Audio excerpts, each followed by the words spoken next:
Hi guys, welcome two माय channel. आप सभी का मेरे चैनल में स्वागत है। आज मैं आप सभी के लिए बहुत ही प्यारा नाच झूमर गीत लेकर आई हूँ, जो कि ननद हो जाएगा। चलिए सुनाते हैं, एंजॉय करिए और पसंद आए तो प्लीज मेरे चैनल को लाइक, सब्सक्राइब, शेयर, कमेंट जरूर करिएगा। चलिए सुनाते हैं, एंजॉय करिए इस गीत को। हमरा पे चलावा जानी तना सतिया नाना दो, हमरा पे चलावा जानी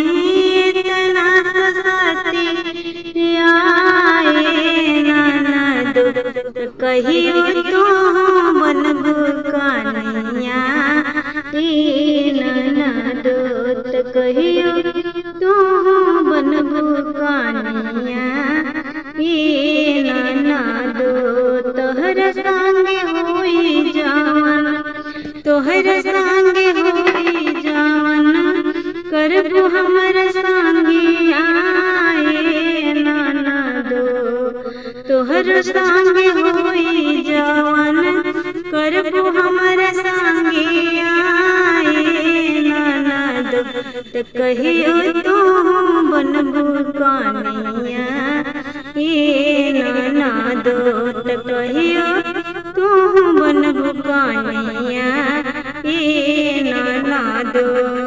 बैठल बैठल पलंगे पे चाही खाना पानी, बैठल बैठल पलंग पे चाही खाना पानी। ससुरा में छूट जाई, ससुरा में छूट जाई कइल सब फूटानी। अभियो से सुधार लाना, अभियो से सुधार लाना आपन ई रहनिया ननदो।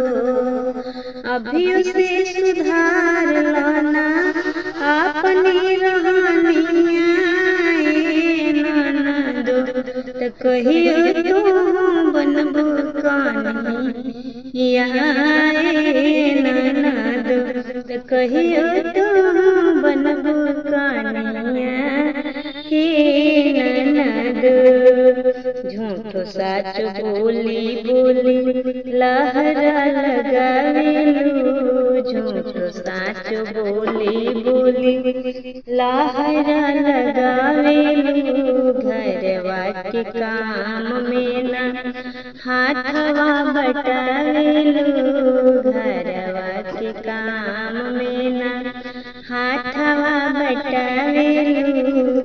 जे पियो न सुने तोहर एक कहूँ बचनिया ननदो, ननदो न सुने तोहर एक कहूँ बचनिया ननदो। त कहियो तो बनबू कन्हैया ननदो, त कहियो तू बनबू कन्हैया ननदो। हमरा पे चलावा जानी, हमरा पे चलावा जानी इतना सतिया ननदो। त कहियो तू बनबू कन्हैया ननदो, त कहियो तू बनबू कन्हैया।